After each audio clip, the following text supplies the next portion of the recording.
Hello बच्चों, तो आज मैं आप लोगों को क्लास 10 साइंस में चैप्टर नंबर 9 में गोलीय दर्पण द्वारा प्रतिबिंब बनने के नियम बताऊंगा। सबसे पहला नियम क्या होता है कि जब प्रकाश की किरण की किरण मुख्य अक्ष मुख्य अक्ष मुख्य अक्ष के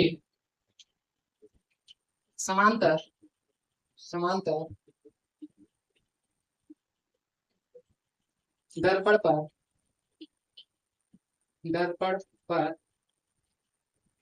आपतित आपतित होती होती है तो वो परावर्तन के पश्चात परावर्तन के पश्चात पश्चात मुख्य फोकस फोकस से होकर होकर गुजरती गुजरती है या या मुख्य फोकस से आती हुई प्रतीत होती प्रतीत होती है। तो ये सेंटेंस क्या बता रहा है कि जब प्रकाश की किरण मुख्य अक्ष के समांतर दर्पण पर आपतित होती है तो वो परावर्तन के पश्चात मुख्य फोकस से होकर गुजरती है या मुख्य फोकस से आती हुई प्रतीत होती है। अब ये क्या है, इसमें जो है दो सेंटेंस मैंने यूज किया है, एक जो है अवतल दर्पण के लिए है और दूसरा वाला जो सेंटेंस है वो उत्तल दर्पण के लिए है। इन दोनों का अगर मैं ग्राफिकल रिप्रेजेंटेशन बताऊं तो कुछ इस तरीके का होगा। ये होगा आप लोग का, मान लीजिए अवतल दर्पण के लिए मैं बना दे रहा हूँ। ये है आपका अवतल दर्पण, जिस पर मैं ये जो सेंटेंस बोल रहा है उस सेंटेंस को क्या कर रहा हूँ, रिप्रेजेंट करके दिखा देता हूँ। तो ये जो आप लोग का लाइन में लिखी है ये क्या है, ये आप लोग का है मुख्य अक्ष। इसके समांतर जब आप प्रकाश की किरण को क्या करेंगे, इस दर्पण पर आपतित करेंगे तो आपतित करने के बाद ये क्या होगा, परावर्तन इसका होगा। परावर्तन होगा तो ये कहाँ से होकर गुजरेगा, मुख्य फोकस से होकर गुजरेगा। तो ये है आप लोग का अवतल दर्पण के लिए पहला नियम। अगर इसी को आप किस पर लगाते हैं, उत्तल दर्पण पे लगाएंगे तो वो कुछ इस तरीके का दिखेगा। तो उसको भी बना दे रहा हूँ मैं यहाँ पे। तो ये आप लोग का प्रकाश की किरण, जिसको मैं क्या कर रहा हूँ, मुख्य अक्ष के समांतर ले रहा हूँ। तो ये परावर्तन के पश्चात ये कहाँ से होकर गुजरेगा, ये जाएगा कुछ इस डायरेक्शन में। और ये आप लोग का मान लीजिए वक्रता केंद्र है और ये है आपका फोकस। तो इसको पीछे की तरफ बढ़ा देंगे तो इससे क्या पता चलता है कि ये ऐसा प्रतीत होगा कि ये कहाँ से होकर आ रहा है। तो ये आप लोग का होकर आ रहा है यहाँ से, जो कि आप लोग का मुख्य फोकस है। ये जो मैंने लाइन खींचा है ये अभिलंब है, तो ये आपको पता होना चाहिए। अब दूसरे नियम की बात करें तो उसके लिए आपको क्या करना है, थोड़ा सा मुझे टाइम देना है ताकि मैं इसको रद्द कर सकूं और फिर उसके बाद मैं दूसरे नियम को यहाँ पे लिखूंगा।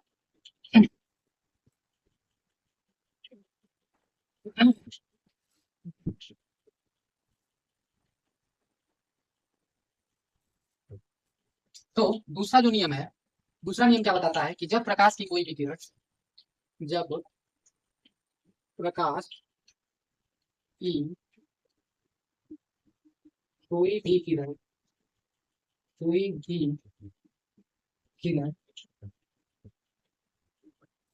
फोकस फोकस बिंदु से बिंदु से होकर दर्पण पर दर्पण पर आपतित आपतित होती है तो वह परावर्तन के पश्चात परावर्तन के पश्चात पश्चात मुख्य अक्ष के समांतर हो जाती है। तो इसमें क्या बता रहा है, इसमें ये बता रहा है कि अगर आप कोई भी प्रकाश की किरण ले रहे हैं तो अगर उसे आप दर्पण पर क्या करते हैं, वो दर्पण पर आपतित होता है कहाँ से, मुख्य फोकस से होकर, वो परावर्तन के पश्चात क्या होगा, वो मुख्य अक्ष के समांतर हो जाएगा। और अगर इसी को आप उत्तल दर्पण के लिए लिखना चाहते हैं तो उत्तल दर्पण के लिए आप कैसे बना सकते हैं, तो उसको भी मैं बता दे रहा हूँ यहाँ पे। तो उसको कुछ इस तरीके से आप बनाएंगे। यहाँ पे क्या करना है, आप लोगों को जो प्रकाश की किरण लेनी है वो कुछ इस तरीके की होगी, जो कहाँ से ऐसा लगे कि ये जो है कहाँ पे जाके मिलेगी, फोकस पे जाके मिलेगी।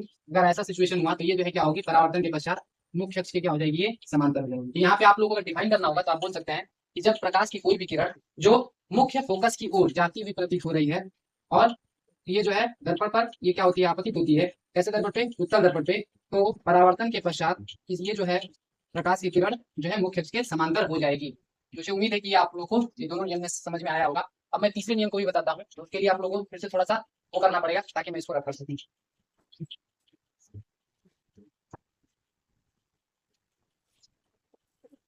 अब है आप लोगों का तीसरा नियम। जब जब प्रकाश की किरण किरण दर्पण दर्पण के केंद्र केंद्र बिंदु बिंदु से होकर होकर गुजरती गुजरती है, या दर्पण के केंद्र की ओर केंद्र केंद्र की ओर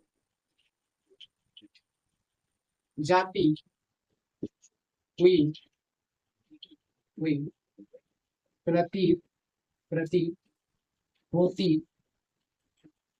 है, तो परावर्तन के पश्चात परावर्तन के पश्चात पश्चात वो उसी मार्ग से वापस लौट जाती